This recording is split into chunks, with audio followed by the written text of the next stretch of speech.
Marino, ¿cómo transcurrió la conversación exacta que produjo su salida de Teleradio América? Bueno, ellos me llamaron el viernes. Yo no tenía programa en vivo el viernes porque tenía un encuentro en la Universidad Autónoma en Bonao y había dejado pautado grabar un programa. La administración me llamó y me dijeron que quería hablar conmigo, que si podía pasar por allá antes de irme al interior, y pasé por el canal. Cuando llegué me entregaron la carta de la señora Maybet, que ya había recorrido todos los caminos antes de llegar a mí, y estaba en las redes y los medios, y me dijeron, mire, aquí hay una carta que manda la hermana del procurador, en la cual ella cuestiona parte de lo que usted comentó sobre una investigación y dice que ella ha sido difamada. Entonces, el don Luis, el presidente del canal, le ha dejado dicho que usted tiene que retractarse de lo que dijo o que de lo contrario usted está fuera del canal.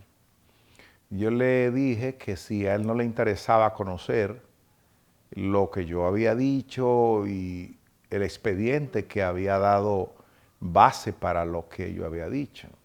Me dijeron, no, lo que él dice es que usted se retracta o queda fuera del canal. Entonces yo le dije, mire, dígale que él tiene todo el derecho del mundo de sacarme de su canal y que aunque yo tengo un contrato vigente con él, pero yo ni siquiera eso se lo voy a discutir, que yo donde no me quieren no me quedo. Pero que él nunca en su vida, nunca, él podrá decirme a mí lo que yo digo o lo que yo callo, que eso es absolutamente mío y que ese programa de hoy va en mis términos o yo opto por lo último que él dijo, que me echen del canal, y así fue, me echaron del canal.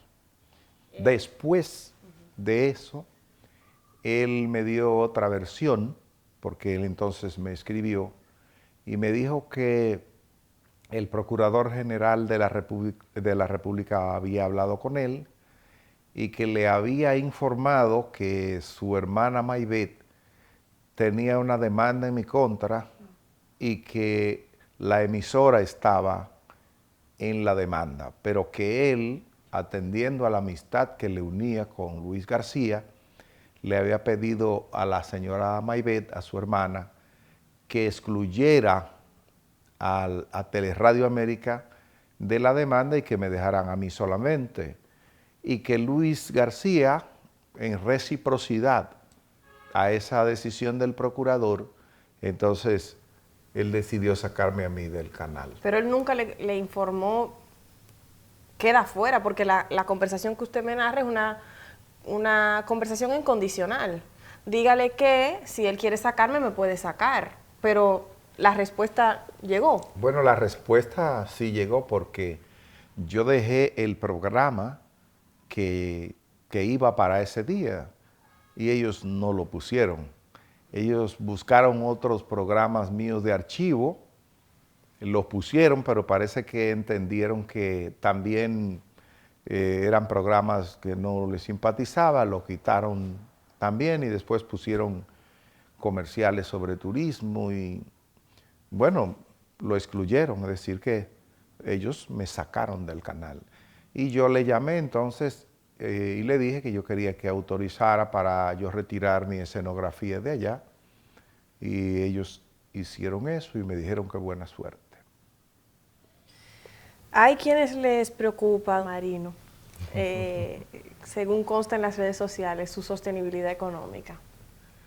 Mira, Carol, y miren a ustedes los que están viendo esta entrevista, la gente ve algunas veces a un periodista que es abanderado de la lucha de los pobres, de la gente que tiene menos posibilidades, y piensa que uno está sangrando por su herida. Yo quiero que la gente sepa que yo iba a la universidad en carro cuando era estudiante. cuando mucha de esa gente que hoy es poderoso y multimillonario no tenía ni una bicicleta, y no es arrogancia, ellos lo saben. Yo iba a la universidad en carro. Yo soy una persona que como periodista he sido uno de los mejores pagados de este país en los 30 años que tengo haciendo periodismo. Pero además soy una persona que tiene más de 30 años trabajando como consultor de comunicaciones de un grupo económico poderoso, y yo nunca he vivido de un programa de televisión.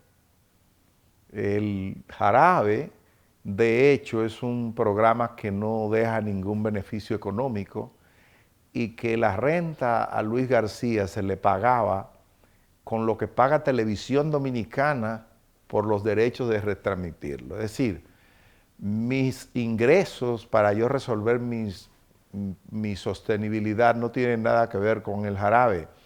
A mí de eso lo que me preocupa es que como el periodismo es un oficio que no es mío, sino que yo lo ejerzo para beneficio del colectivo, y como mucha gente está equivocado, ha errado ese concepto y cree que el periodismo es un asunto para satisfacer su ego, para hacer negocios particulares, para obtener fama, entonces queda poca gente que lo ve como lo veo yo, como un sacerdocio, como un compromiso con la verdad, con la honestidad, y obviamente no tener un medio, lo que me afecta es eso.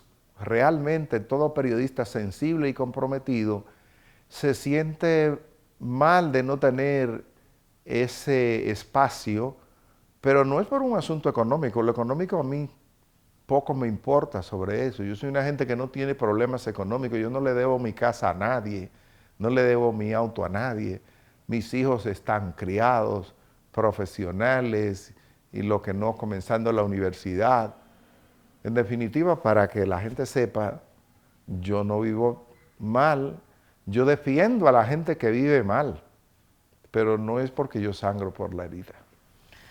Marino, usted ha ido preso, tuvo algunas situaciones de riesgo con quien en un momento fue jefe de la policía, ahora le sacan del aire y no es la primera vez. ¿Cuál de las presiones, de los asedios que ha tenido que vivir en el ejercicio de la profesión le ha resultado especialmente difícil de sobrellevar? Mire, realmente la gente de mi generación que fue militante desde muy jovencito como yo, no tiene esas grandes dificultades con la presión del poder.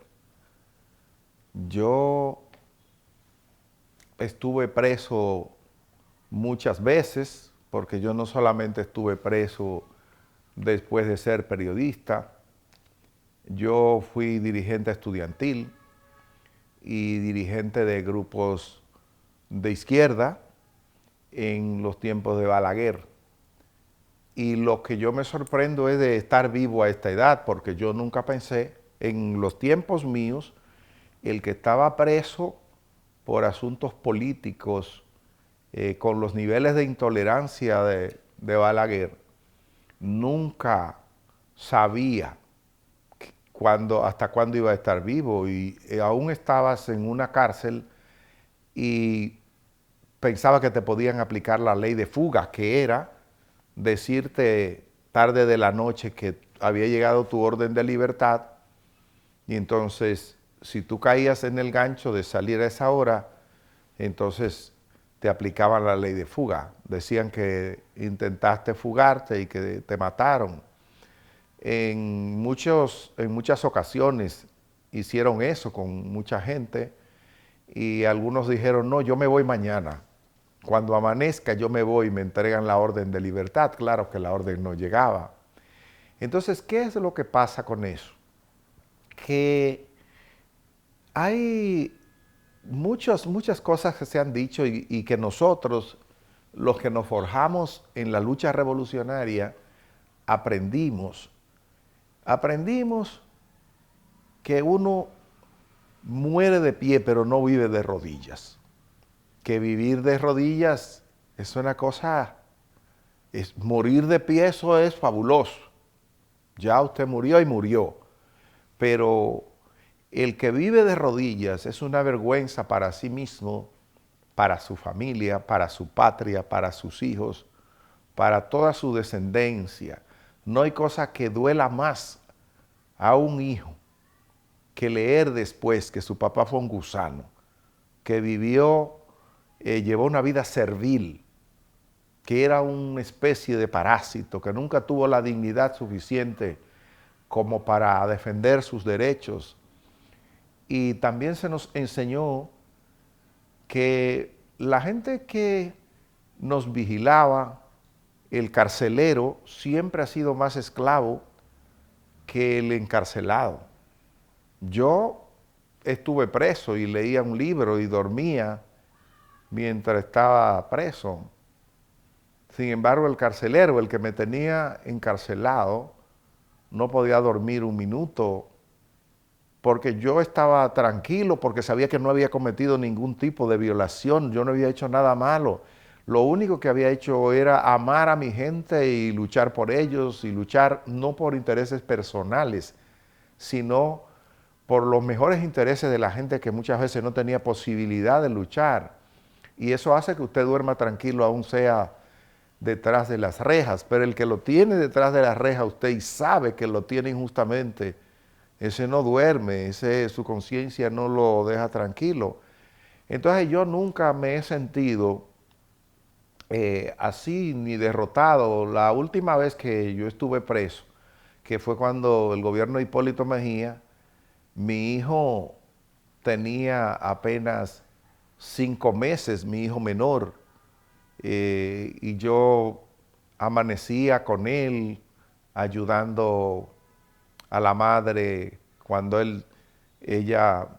cuando él se levantaba, cuando lloraba, que eso realmente para un papá consciente que asume el rol, saber que su esposa, que tiene todo encima, y que ella también se está trasnochando para luego coger toda la rutina, realmente para un hombre como yo, sensible, eso a uno le golpea.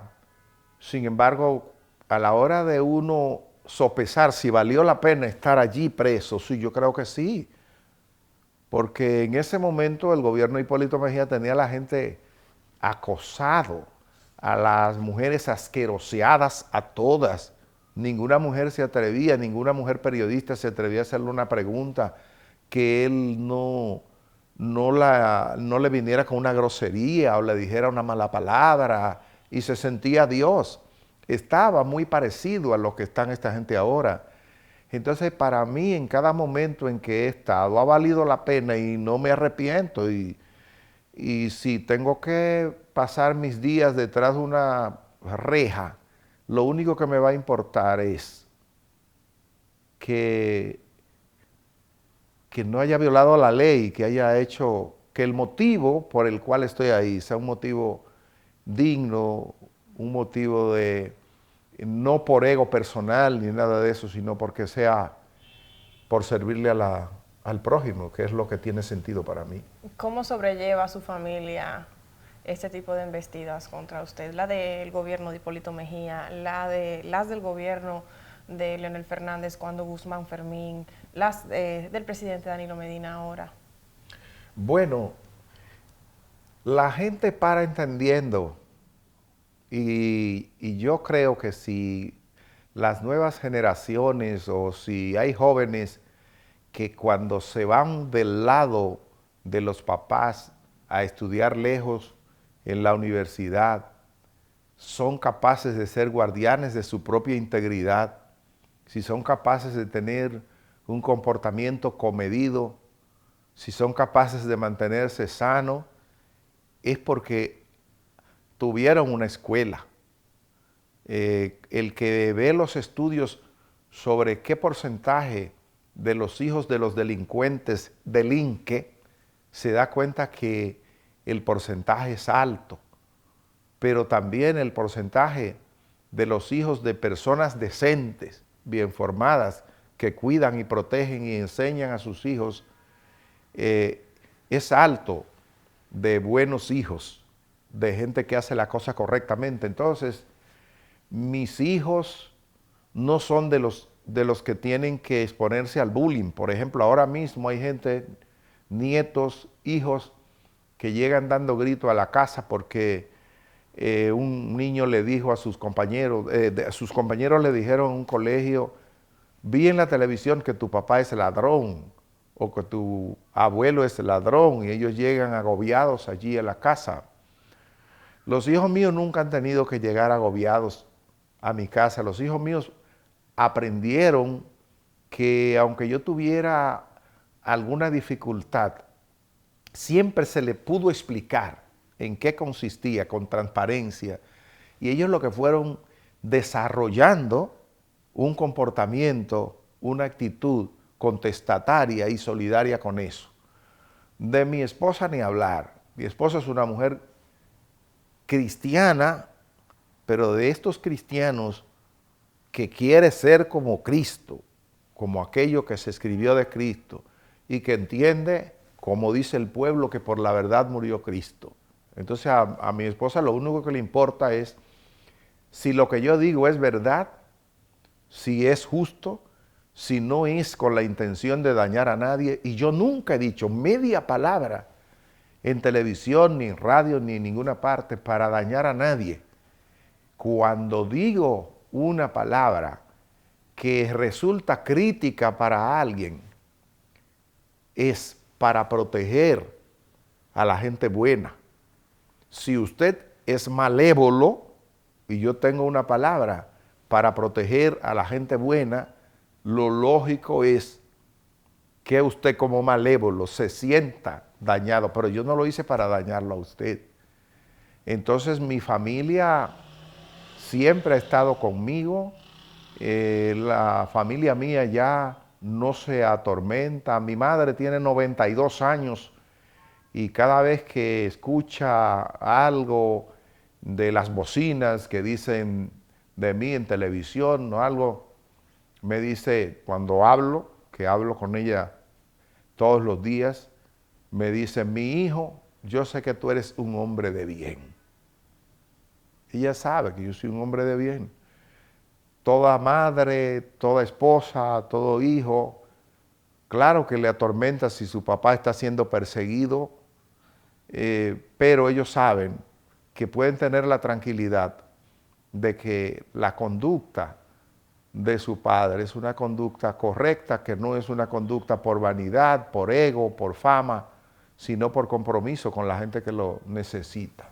En el caso de su mamá, por ejemplo, pasa que ahora hay unos riesgos determinados, pero son distintos a los riesgos, por ejemplo, del tiempo de Balaguer, donde realmente ejercer un periodismo como el que usted ejerce podría costarle la vida misma. ¿Estaba tan tranquila o tan en control de esas emociones su madre en aquel tiempo en comparación a lo que puedo imaginar que pasa hoy? Yo nunca he visto a mamá floja, nunca. Ni cuando han llegado amenazas. Hubo un momento en el gobierno de Hipólito Mejía en que comenzaban a llamar a mi casa hasta la madrugada para no dejar dormir a uno al teléfono, y cuando uno desconectaba, entonces llamaban a la casa de mi madre, entonces decían que a mí me habían matado o algo así. Y entonces cuando llamaban de la casa de mi madre a mi casa, como el teléfono estaba desconectado, no lo tomaba nadie. Era una gran preocupación. Había que llamar a otro para que viniera a mi casa a ver si había pasado. Todo eso en una noche. Esos son mecanismos de torturas que se usan y obviamente las madres lo sufren. A uno de mis hijos en una ocasión fueron a la Universidad Autónoma de Santo Domingo y se le pararon al lado dos tipos en un motor y le dijeron a mi hijo que a mí me habían matado. Eso es algo que para un jovencito que no está en capacidad de manejar eso, es duro.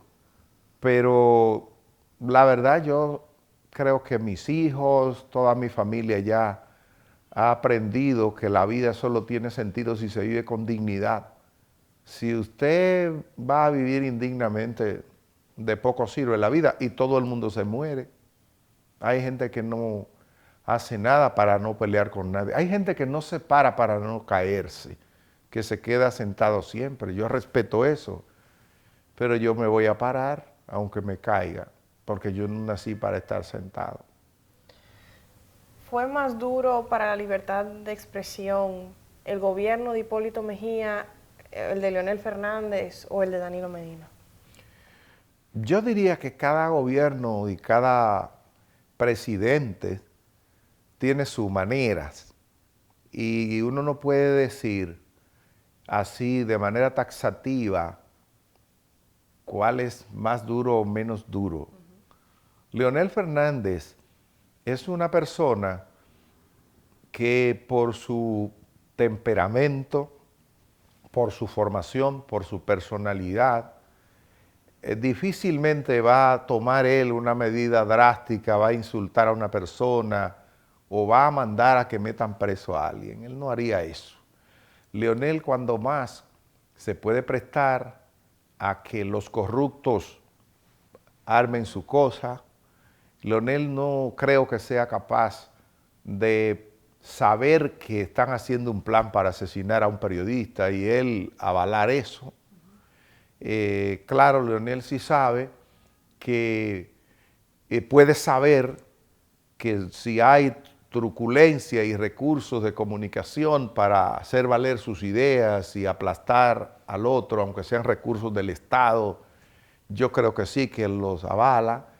Y con la forma de Leonel gobernar, que es una manera como irresponsable de dejar a los otros que hagan, fácilmente también pudiera ser que alguien se considere que tiene la posibilidad de impunemente matar a un periodista. Fue el caso de Guillermito Guzmán Fermín, que durante su jefatura de policía llegó a querer hacerme desaparecer. Bueno, pero yo sé que esa no fue una iniciativa de Leonel Fernández.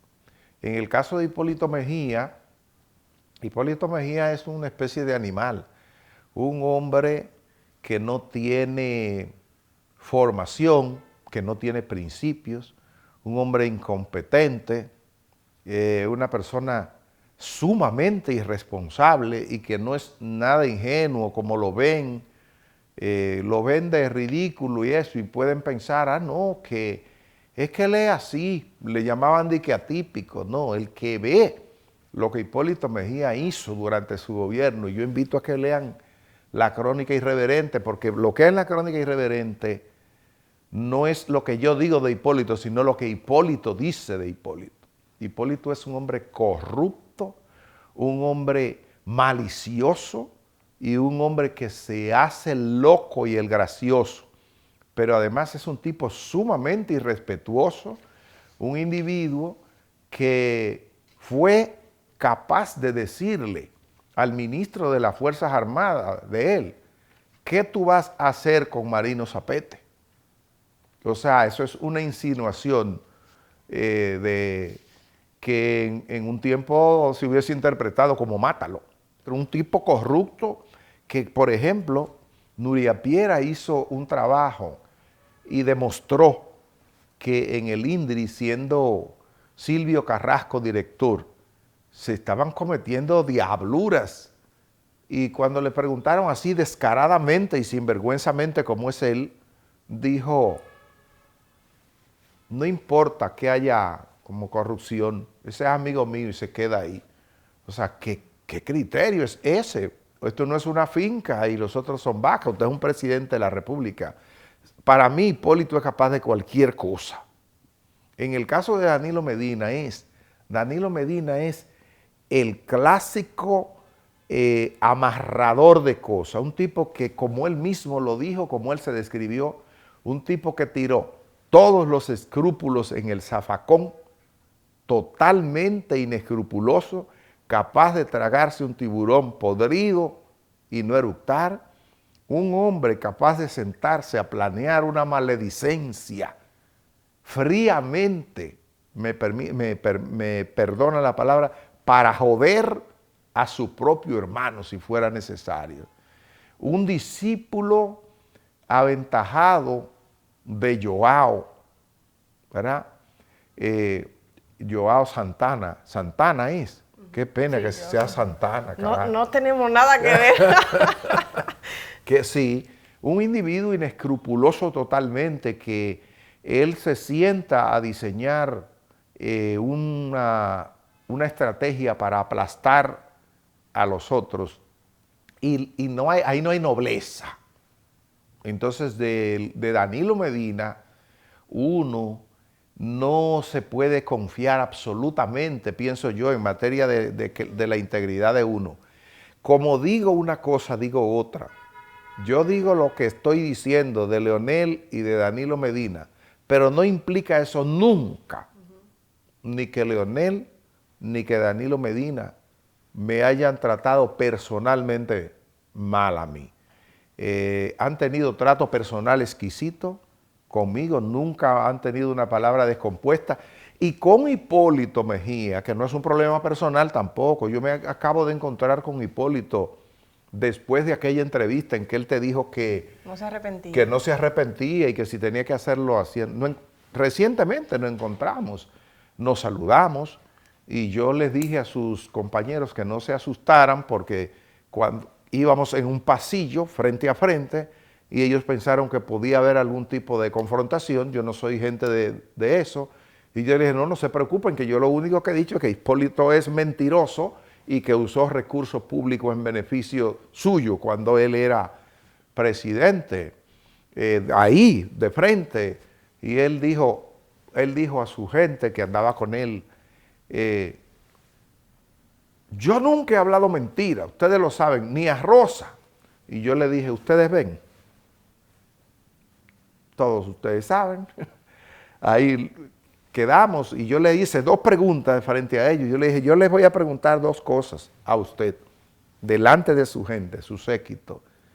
Yo le dije, cuando era reportero, usted me llamó que quería darme una declaración, yo no podía.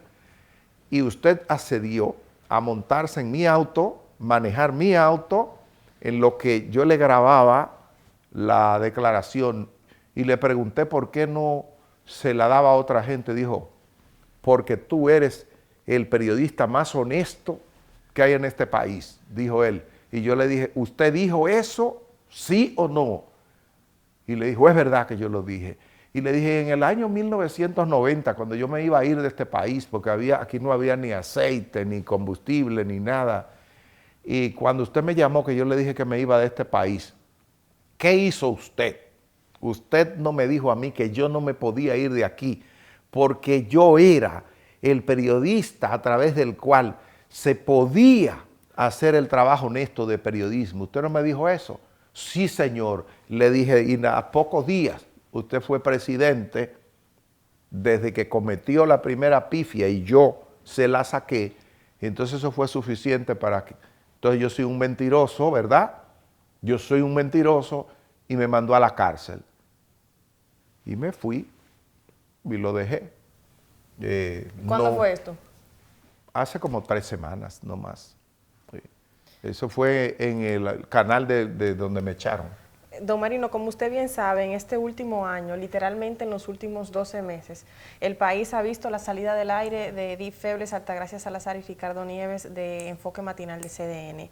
Vio lo que ocurrió ante el Consejo Nacional de la Magistratura, donde se evidenció el tema del espionaje y eso de las fotos de la vivienda, como mismo le está pasando a usted ahora, de la magistrada Miriam Germán. Vio la persecución del juez del Tribunal Superior Electoral, Román Jaques, tras emitir una sentencia que no favorecía a la facción oficial. Ve la salida del aire suya y también ve otras salidas del aire puntualmente de distintas emisoras, además emisoras reputadas en el país en términos de audiencia. Hay quienes dicen que viendo ese panorama en los últimos 12 meses, estamos viviendo una dictadura del siglo XXI.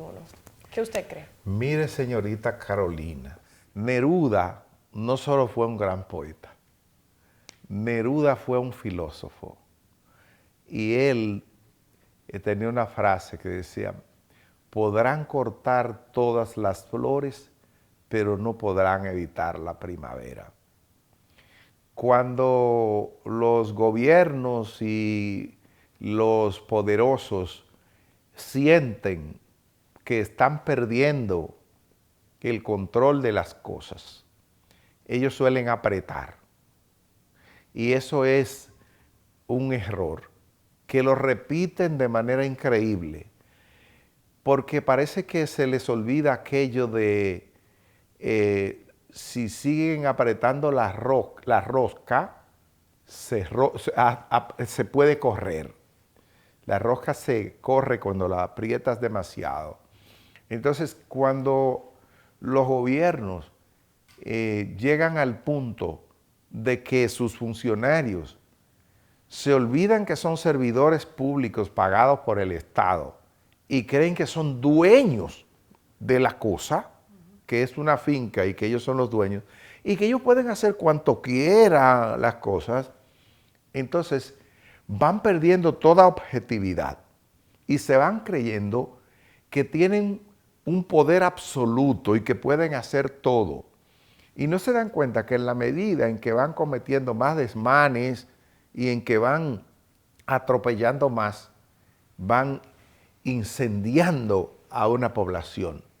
Entonces, pensar que tú puedes llegar a vivir en un país totalitario aquí, en este tiempo, en el siglo XXI, eso es un error grande.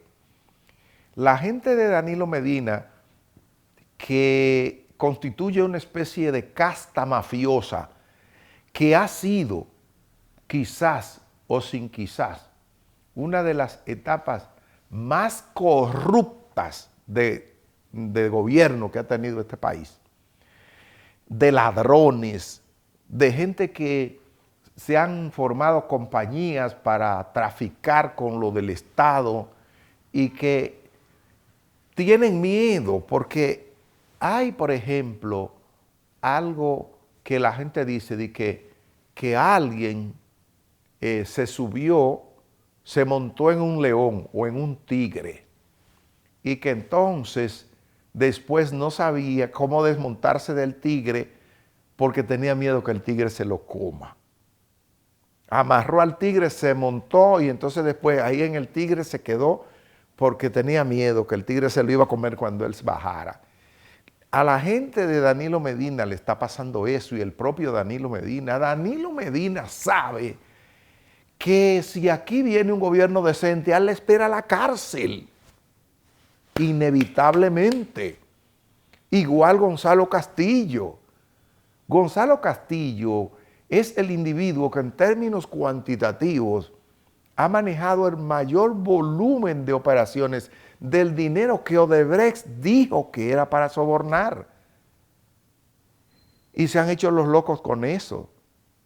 Danilo Medina ha construido más del 60% en dinero de las obras de Odebrecht, él y su gente, y no están en el expediente. Y esa investigación se hará. Habrá que hacerla. Rubén Bichara tiene una cola que va de aquí a Higüey. Y entonces toda esa gente está asida al poder, asustada, que no sabe cómo es que se la va a arreglar. Y entonces lo que hace es que todo aquel que habla eso, que lo quiere airear, entonces lo quieren aplastar. Pero la llama no se cubre así, con una funda, no. Entonces, todo este escarceo, toda esta forma de querer aplastar, eso no dura mucho. Claro, si usted me pregunta si lo que estamos viviendo es democracia, claro que no. Tú eres abogada, Caro, y tú sabes que en un sistema democrático como el de nosotros, quien compromete al Estado es el Congreso. El Congreso es el principal poder de la democracia. ¿Y cuántos años llevamos aquí llevando un presupuesto hecho por el Consejo de Ministros y que no se le puede modificar ni un peso, que ningún senador ni diputado de esos puede decir, mira, yo quiero que me le pongan 1,000 pesos para una cañada de mis votantes de Guayubín. Se supone que los congresistas representan el pueblo. Exacto, y que son los que tienen que sancionar ese presupuesto y ver que hay un equilibrio. No, eso no existe. Entonces eso no es democracia. No es democracia que la justicia la nombre un tipo. Lo que pasó, por ejemplo, con el Procurador General de la República y aquel famoso concurso, que la gente se lo atribuye al procurador, pero el procurador es un peón de Danilo. Entonces, ¿puede ese procuradorcito de pacotilla coger así, hacer un concurso tramposo para desmontar a todo aquel fiscal que pudiera ser contestatario en un momento, que no sea incondicional a ellos, sin la anuencia del presidente de la República? No, eso es una orden de él. Quitaron a todo aquel fiscal, limpiaron al Ministerio Público de gente que pudiera en algún momento no complacerlos. Y luego vino lo de Miriam Germán y aquella cuestión de la justicia. Y esas son prácticas de la democracia. Nosotros tenemos a un presidente de la Suprema que fue miembro de la campaña de un imputado que él está juzgando actualmente, el caso de Luis Henry Molina con el senador Tommy Galán. Y están las fotografías ahí, está todo. Y el señor presidente de la Suprema ahí le dicen, presidente, mire, usted fue parte de la campaña de este imputado. Consideramos que usted debería inhibirse para conocer este caso. No hay elementos para inhibirme y siguen por ahí. Eso es justicia, eso es democracia. Eso no es la democracia, pero no es democracia tampoco que para formar la Junta Central Electoral, la gente que administra la voluntad popular, porque nosotros vamos y votamos, pero quien cuenta eso y quien para diciendo y acotejando cómo se votó es la Junta. Lo que la Junta Central Electoral ha evacuado como resultado de las votaciones últimas no es lo que la gente votó. No es verdad que Danilo Medina sacó un 63% de los votos en las elecciones pasadas. Entonces eso no es la democracia.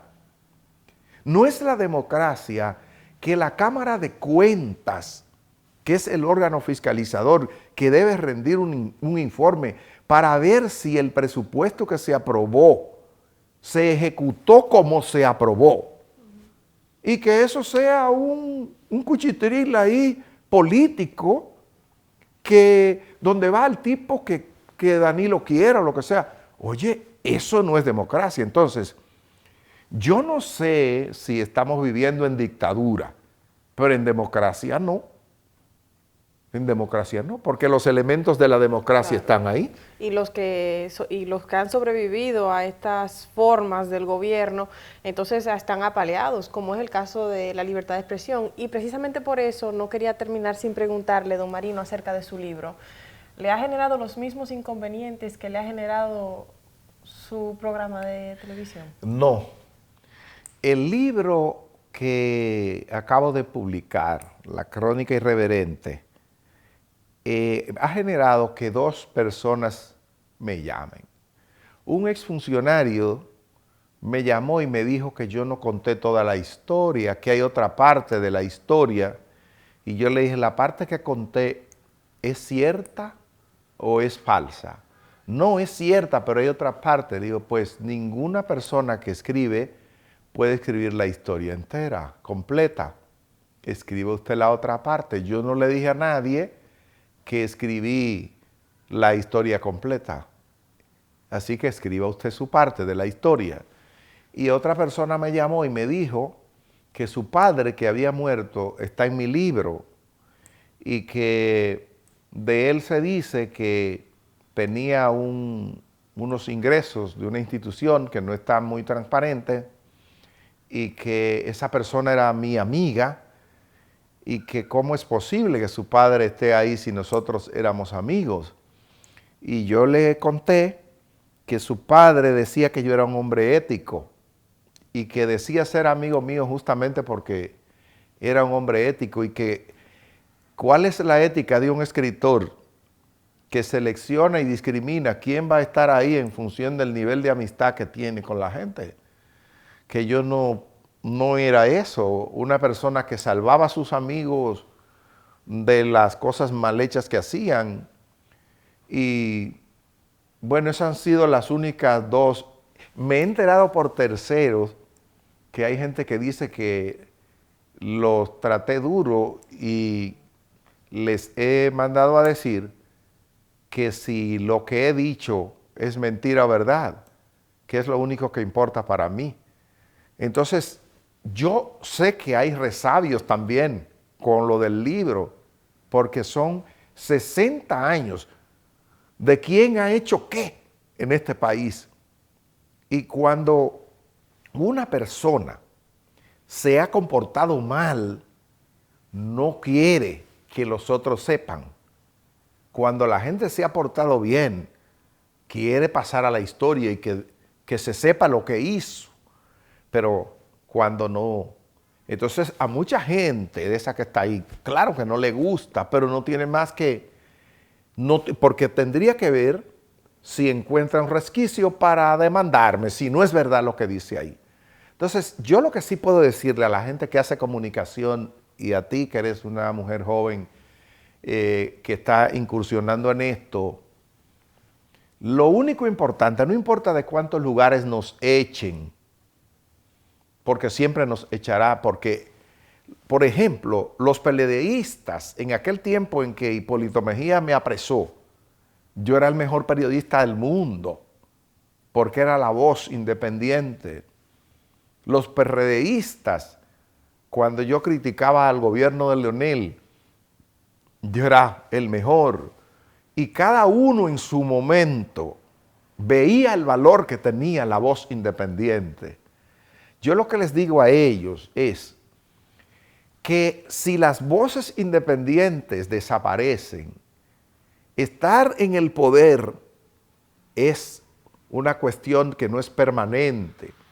Cuando la gente está fuera del poder, quisiera oír voces independientes que digan la verdad, aunque se pongan unos tapones cuando están en el poder, pero pónganse los tapones y no aplasten a la voz independiente que le puede ser útil después.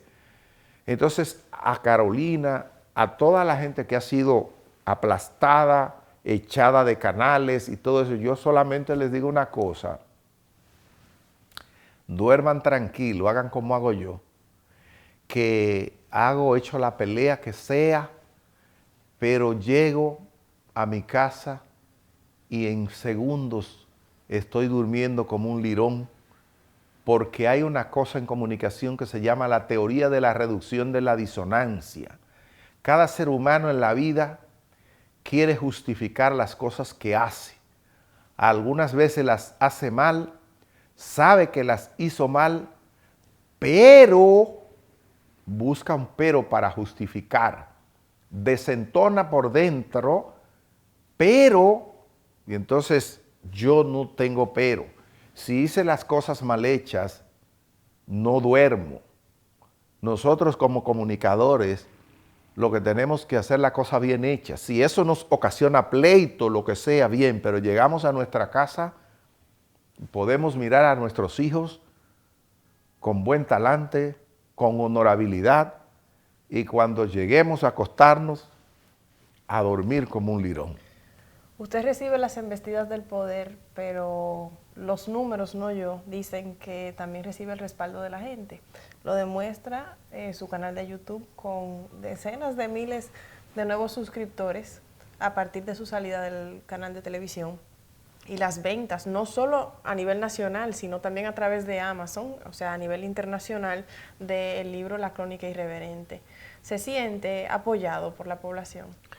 En una ocasión yo estaba en una marcha verde en San Pedro de Macorís y fueron varias personas y uno de ellos que se veía como el líder me dijo, usted no sabe lo que este pueblo lo quiere a usted. Y yo le dije, mire, realmente a mí lo que me preocupa es cuánto yo quiero a este pueblo. Yo siento que la gente valora, aprecia mi trabajo, pero yo me siento mejor si la gente me dice que eso le es útil, si yo siento que eso sirve para que la conciencia se despierte. Yo nunca he pensado, nunca, en qué beneficio saco. Yo el libro que he puesto a circular, que según me han dicho es un libro que no tiene precedentes ni en Amazon ni en las librerías locales. Encabeza la lista de Amazon. Sí, tiene, bueno, son 12,000 ejemplares solamente en 2 meses y Amazon ha vendido casi 5,000 ejemplares. Lo único que a mí me importa, hay 2 cosas que a mí me importan de eso, que me gustan. Número 1, con el dinero que eso se genera, yo estoy comprando, haciendo libros para regalarlo a gente que no lo puede comprar. Y ese libro se está regalando a sí mismo. Número 2, yo creo en el mensaje que hay ahí. Creo que es una necesidad, sobre todo para las nuevas generaciones. Y mientras más circula, yo creo que se hace más útil y más viable para las nuevas generaciones para crear la conciencia de que necesitamos una sociedad mejor. Entonces, así que yo veo la cosa. Si me ve 1 millón de personas en YouTube, o sea, eso a mí no más la vanidad que te ve todo. No, yo lo que quiero es, lo que me alegra es que está llegando ese mensaje, que la gente se está interesando por eso y que es un mensaje liberador. Porque si ese mensaje fuera una porquería que lo que va es a dañarle la vida, porque nosotros sabemos, Caro, cuáles son los mensajes que en las redes más se ven. Son porquerías que lo que muchas veces van es a dañar a la gente. Entonces, ¿qué valor tiene que te vean mucho? Que tu libro lo lean mucho. Cuando realmente, o que tú seas famoso, cuando realmente tú eres una basura que no le estás aportando nada. Mucho daño. Exacto. A mí me preocupa eso. La calidad y el valor que pueda tener para el prójimo lo que yo hago. Marino, muchas gracias. Y no solo por la entrevista. Bueno, mi hija, te dije mi hija, tú sabes que para mí, yo te siento mi familia y te felicito porque a tu juventud estás tan comprometida con lo mejor. Gracias a ti.